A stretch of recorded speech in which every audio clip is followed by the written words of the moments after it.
Hello friend, आप सभी का बहुत बहुत स्वागत है एससीएस क्लासेस में। इस क्लास में हम जानेंगे 2021 में हुए आरओ पेपर के बारे में। इससे हमें पता चल सके 2021 में किस तरह का पेपर आया था और 2024 में होने वाले पेपर के बारे में पता चल सके कि हम किस तरह से तैयारी की जाए, जिससे अच्छे से अच्छे मार्क्स ला करके सफलता को हासिल की जा सके। चलिए क्लास को शुरू करते हैं।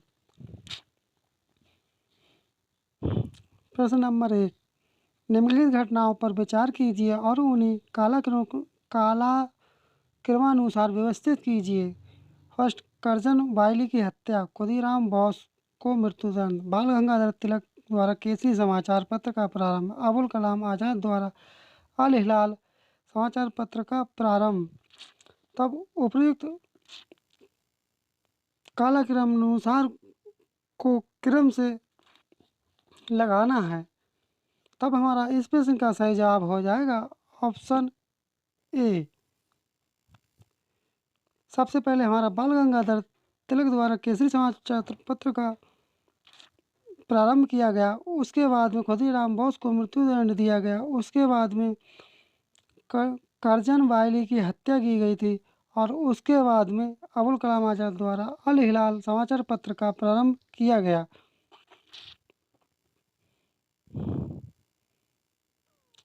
उत्तर प्रदेश के विभिन्न स्थानों में आयोजित भारतीय राष्ट्रीय कांग्रेस के अधिवेशन को उनकी सन के अनुसार क्रमानुसार बताना है कि कौन सा मेरठ में सम्मेलन किस सन में हुआ था।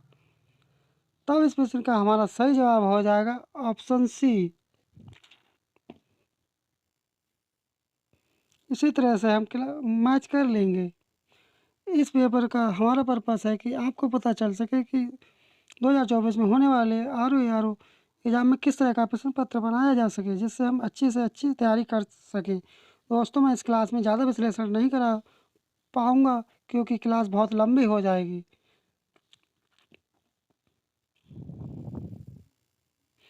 प्रश्न नंबर 3, इसी तरह सूची फर्स्ट को सूची सेकंड से मिलान कीजिए। तब इस प्रश्न का हमारा सही जवाब हो जाएगा ऑप्शन ए।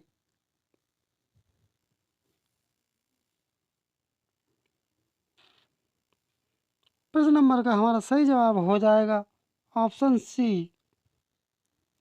ए और आर दोनों सही हैं और आर ए की सही व्याख्या है।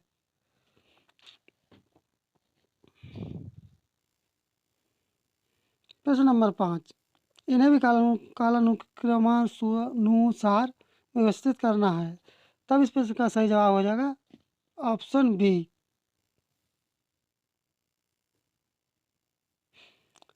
प्रश्न नंबर 6, तब इस प्रश्न नंबर 6 का हमारा सही जवाब हो जाएगा ऑप्शन ए, मनोरंजन के लिए।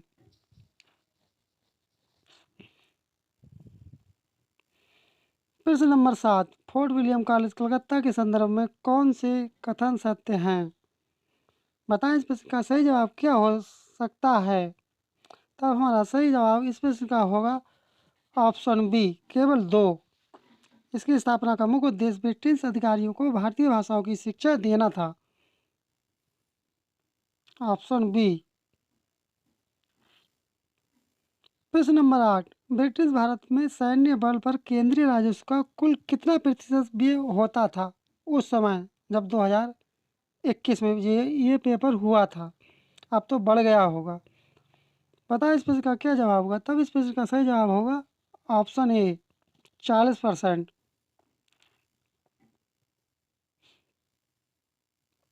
दोस्तों, ये सामान्य अध्ययन का पेपर है, इसमें कुल 140 प्रश्न होते हैं और 140 मार्क्स का होता है।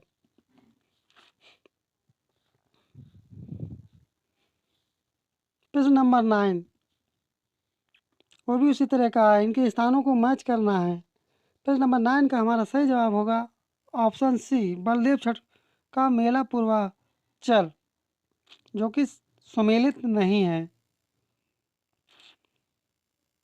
प्रश्न नंबर 10 का हमारा सही जवाब होगा ऑप्शन बी, 1700 ईस्वी में।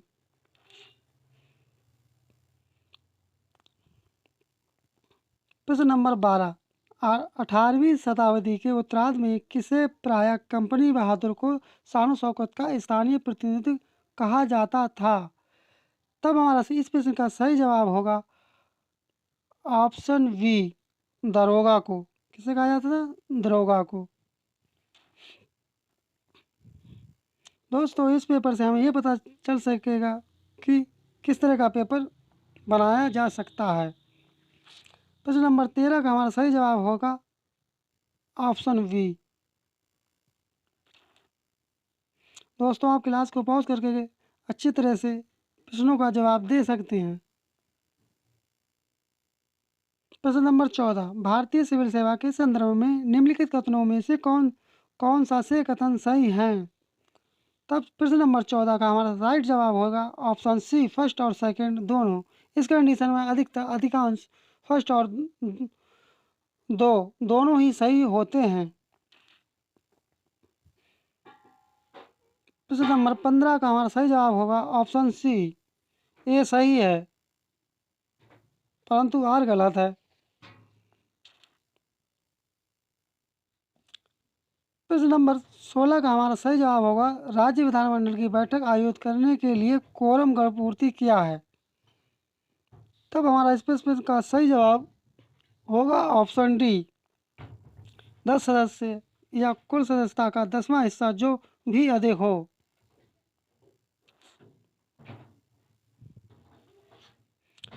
काकोरी षड्यंत्र केस में प्रधान आरोपी पंडित राम प्रसाद बिस्मिल को उत्तर प्रदेश के किस शहर में फांसी दी गई थी? बताओ किस शहर में फांसी दी गई थी? तब इस प्रश्न का हमारा सही जवाब हो जाएगा ऑप्शन बी, गोरखपुर में। प्रश्न नंबर 18, कौन भारत आने वाला यात्री पुर्तगाल देश का नहीं था? तब हमारा इस प्रश्न का सही जवाब होगा ऑप्शन सी, पीटर मुंडी। और बकाया तीनों थे जो भारत आने वाले थे।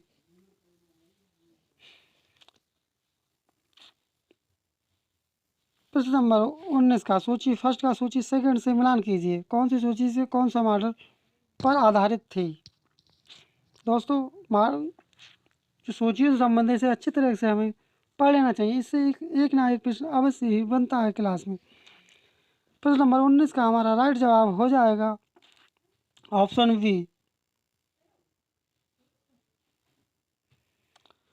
प्रश्न नंबर 20, किसे गुरु नानक ने अपना उत्तराधिकारी घोषित किया था? तब इस प्रश्न का सही जवाब हो जाएगा ऑप्शन बी, लहना को। प्रश्न नंबर 21, निम्नलिखित में से दिल्ली सल्तनत के किस सुल्तान के शासनकाल में शाही महलों में हिंदू देवी देवताओं की पूजा होती थी? बताएं इस प्रश्न का सही जवाब क्या होगा? तब इस प्रश्न का सही जवाब होगा ऑप्शन सी, नासिरुद्दीन खुसरो शाह। प्रश्न नंबर 22, निम्नलिखित में से किस सुल्तान ने साम्राज्य की सीमाओं की सुरक्षा हेतु एक विशेष सेना को नियुक्त की? किसे नियुक्त किया था? तब इस प्रश्न का सही जवाब होगा ऑप्शन डी, अलाउद्दीन खिलजी को। प्रश्न नंबर 23, मुगल बादशाह द्वारा नियुक्त बंगाल का अंतिम सूबेदार था? तब इस प्रश्न का सही जवाब होगा ऑप्शन ए, मुर्शीद कुली खां। दोस्तों, इस पेपर को आप प्रैक्टिस सेट के तौर पर भी इसे प्रैक्टिस के तौर पर लगा सकते हैं। इससे आपको पता चल सकता है कि हमारे कितने क्वेश्चन ठीक हुए हैं।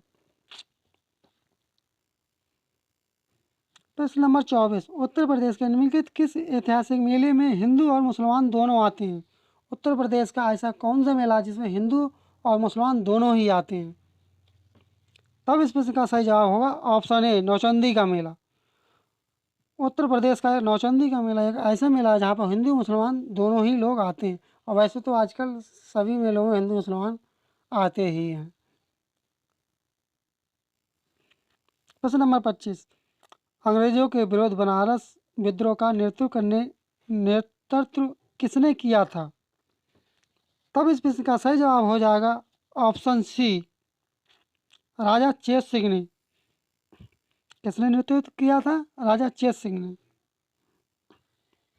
प्रश्न नंबर 26, निम्न में से कौन सही सम्मिलित नहीं है?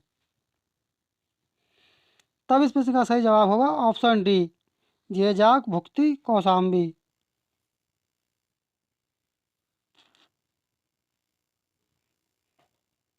प्रश्न नंबर 27, वर्तमान उत्तर प्रदेश में भारत के प्राचीनतम 16 महाजनपद में से कुल कितने महाजनपद स्थित थे? उत्तर प्रदेश में कितने स्थित थे, कहने का तात्पर्य है। तब इस प्रश्न का सही जवाब होगा ऑप्शन सी, 8। कितने थे? 8।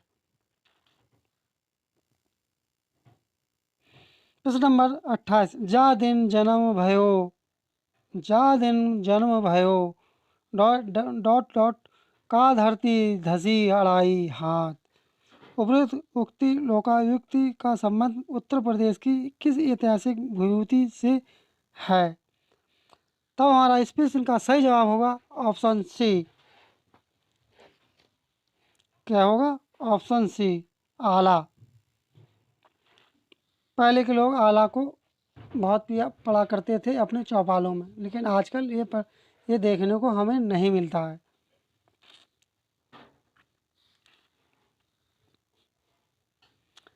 प्रश्न नंबर 29, निम्नलिखित में से किन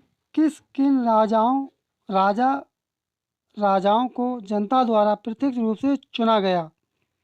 तब हमारा इस प्रश्न का सही जवाब होगा ऑप्शन सी, केवल 2 और 4 को।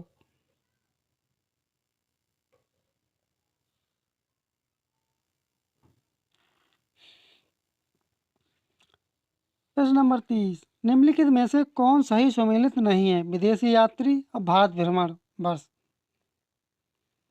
तब हमारा इस प्रश्न का सही जवाब होगा ऑप्शन सी, अल नसूदी 957 ईस्वी। ये हमारा ठीक मैच नहीं है। दोस्तों, आर ओ के पेपर में मैचिंग से संबंधित भी 2-3 प्रश्न अवश्य ही पूछे जाते हैं।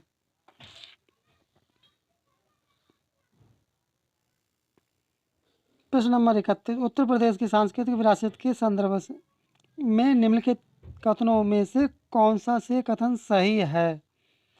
तब हमारा इस प्रश्न का सही जवाब होगा ऑप्शन ए, केवल एक सही है। इस प्रदेश के अनेक उत्खनित प्रास्थलों से वैश्विक संदर्भ में कृषि के प्राचीनतम प्रमाण प्राप्त हुए हैं।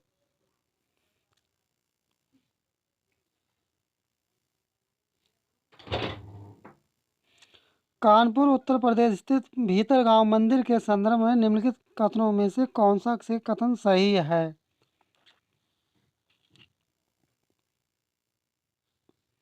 तब हमारे इस प्रश्न का सही जवाब होगा ऑप्शन सी, 1 और 2 दोनों ही ठीक हैं, क्योंकि ईंटों से निर्मित यह भारत के प्राचीन मंदिरों में से एक है, जिसमें से लक्ष्मण मंदिर, इसलिए दोनों सही हैं। ऑप्शन सी।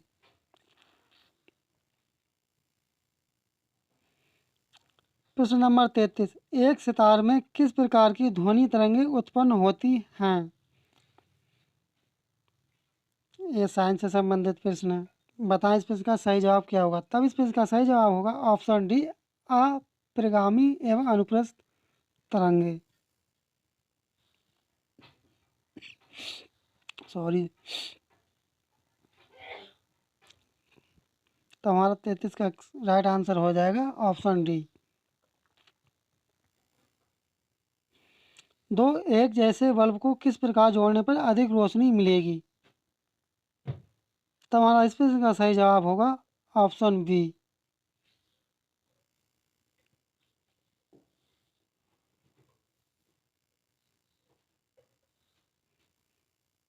मकड़ियों द्वारा उत्पादित रेशम कहलाता है।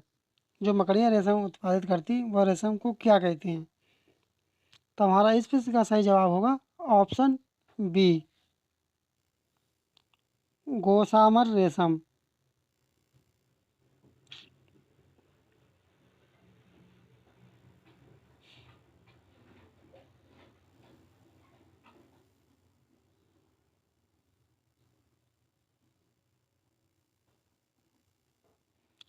निम्नलिखित युग्मों में से कौन सा से सही सुमेलित है?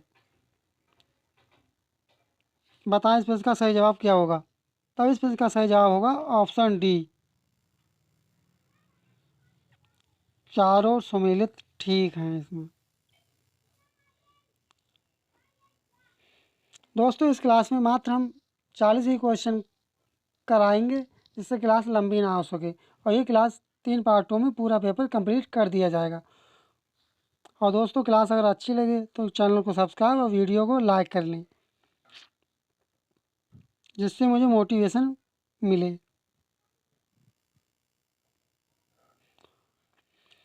प्रश्न नंबर 37, घटते उत्पादकता के क्रम में अधोलिखित में से कौन सा पारितंत्र क्रम सही है?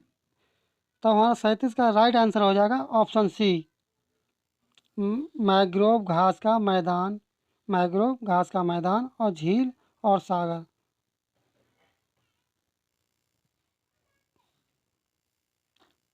प्रश्न नंबर 38, निम्नलिखित में कौन सा संबंध सही नहीं है? प्रश्न नंबर 38, तब इस प्रश्न का सही जवाब होगा ऑप्शन सी, 1 गीगावाट बराबर 1024 किलोवाट।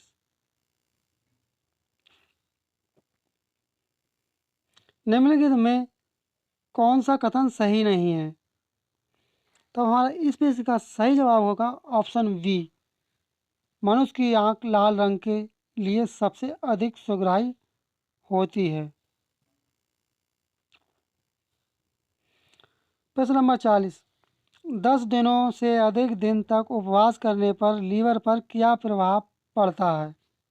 अगर हम 10 दिन तक उपवास करें तो हमारे लीवर पर क्या प्रभाव पड़ेगा? तब इस प्रश्न का सही जवाब होगा ऑप्शन ए, लीवर में ग्लूकोज स्तर कम हो जाता है। क्या होता है? लीवर में ग्लूकोज का जो स्तर होता है वह कम हो जाता है। दोस्तों अगर क्लास अच्छी लगी हो तो चैनल को सब्सक्राइब और वीडियो को लाइक कर लें।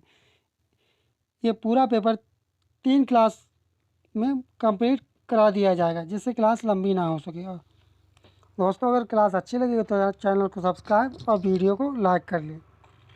मिलते हैं दोस्तों नेक्स्ट पार्ट में।